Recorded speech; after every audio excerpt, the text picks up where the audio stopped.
Welcome back to the next video on solutions and solubility.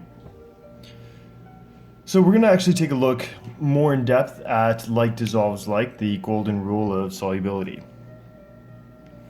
Ultimately, a solution will form if the solvent-solute bonds are strong, as we saw in the previous example, right? So we saw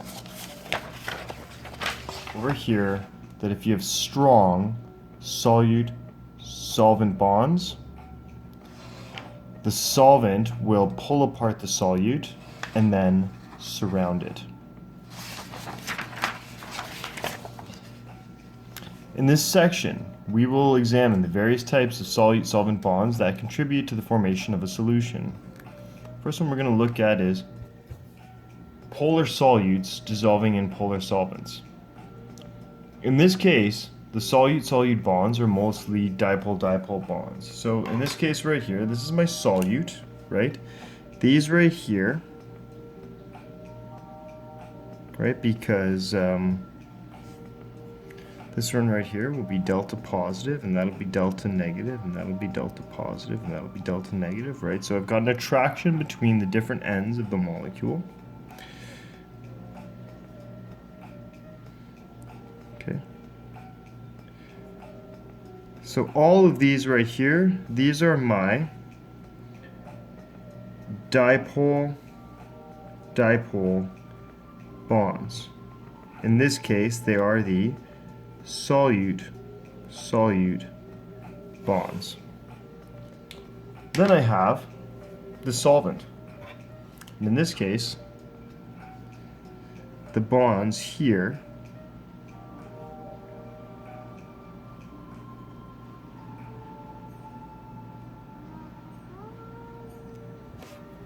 in this case, the bonds here are hydrogen bonds. Okay, these are my solvent bonds. Okay, so I mix water with OCl2, and remember that the solute-solute bonds break, the solvent-solvent bonds break. So these are my intermolecular forces, and then the solvent surrounds the solute. Okay. So in this case, I'm going to draw a different type of bond here, right? Okay. And that right there is that is what I would call a solvent-solute bond. Okay. But in this case, it is dipole-dipole. And what you'll notice here is that the individual solute molecules have been pulled apart from each other and are surrounded by the water. And this is an important note, okay? It's important to note that the solute molecules stay intact but are surrounded by the solvent molecules, okay? So these molecules stay intact but they get surrounded by water. Looking at the next page, you've got polar solutes forming hydrogen bonds with water.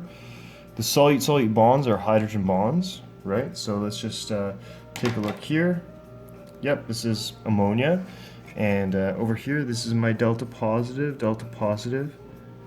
and that is delta negative, that's delta negative, delta positive. And remember, I'm going to form bonds here, okay? And so these are my solute-solute bonds. So these are my, in this case, between N and H, these are my hydrogen bonds. And same thing between the water. I'm not going to do the dipoles anymore. Okay, these are my solvent bonds. And again, here they are hydrogen bonds, right? So Water will then feel an attraction for these ammonia molecules, and it will pull the ammonia molecules apart from each other, but notice that the molecule stays intact. It's just surrounded by water, okay? So water basically infiltrates all in and around these molecules, separates them, and surrounds them, and that's how you get a solution. That's how you get a solution of uniform composition. Okay, and so then these right here, oh, you know what, I should use my other pen, right here. Okay. These are the solute solvent bonds, and in this case they are also hydrogen bonds, whereas the previous example they were basically a form of dipole-dipole. The next that we're going to look at is ionic solutes dissolving in polar solvents. Ionic solutes are generally very soluble in water. The solute-solute bonds are ionic bonds, and the solvent-solvent bonds are hydrogen bonds. Okay, so the solute-solvent bonds that form are called ion dipole bonds. So the bonds holding this crystal lattice together, right? I'll consider those my solute-solute bonds, and they are ionic bonds. Okay. So those bonds hold the individual ions together in a crystal lattice. And as we said before, these are my solvent-solvent bonds, which are H bonds. Okay.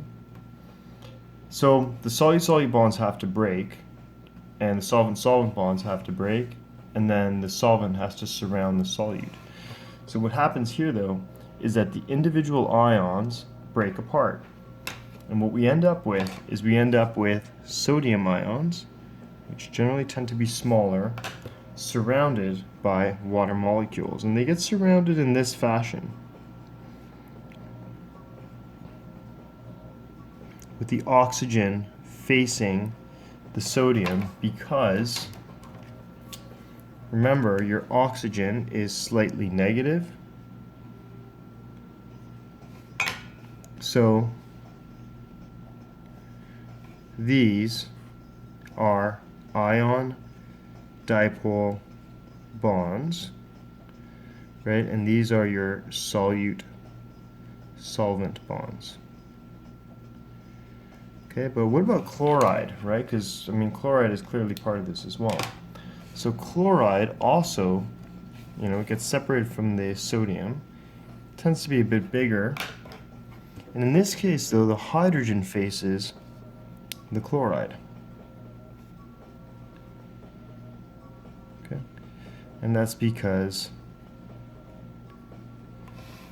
the hydrogen is slightly positive and will form ion dipole bonds. So the entire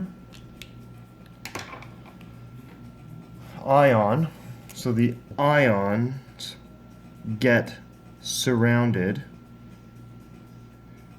by a water shell. Okay, and this is often called hydration. Well, why do ionic compounds conduct electricity? Well, once the ions have, and as we see here, ionic compounds dissociate in water. So the ions break apart. They dissociate from each other. It breaks up into separate ions. So once the ions have dissociated, they are surrounded by water molecules.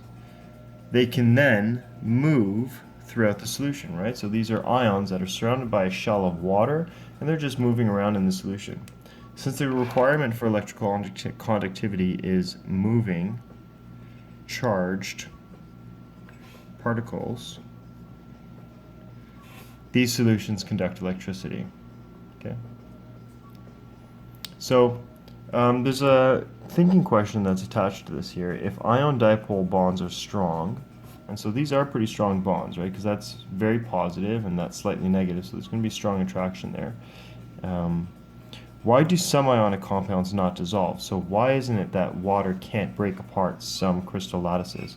For example, why is silver chloride insoluble in water? If we look at our solubility chart, silver chloride does not dissolve in water. And why do certain ionic precipitates form? So that's kind of like a thinking question I want you guys to spend some time thinking about.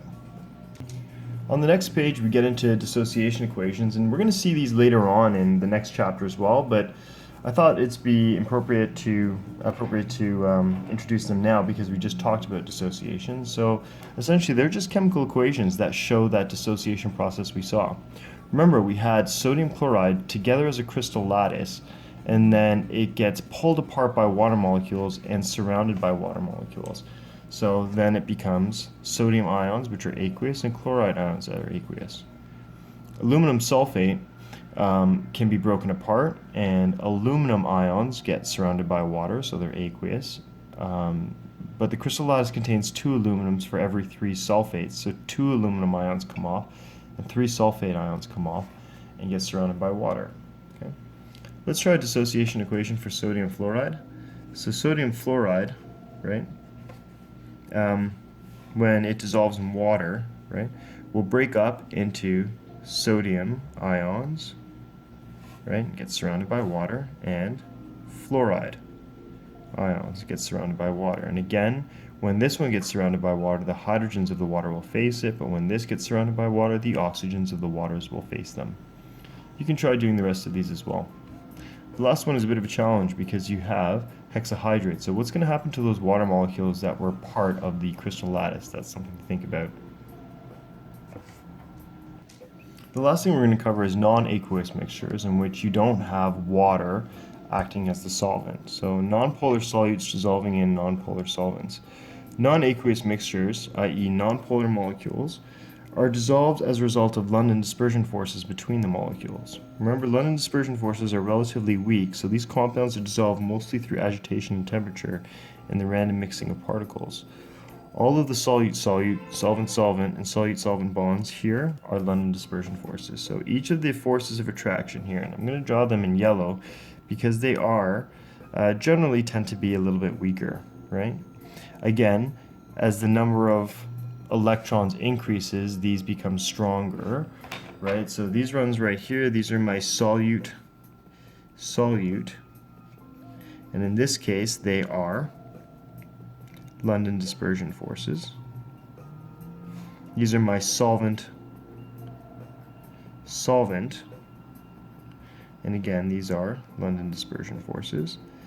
And so the solvent, which is very often it is cyclohexane. Okay, the solvent here will basically separate the individual molecules and then surround them, and then you end up having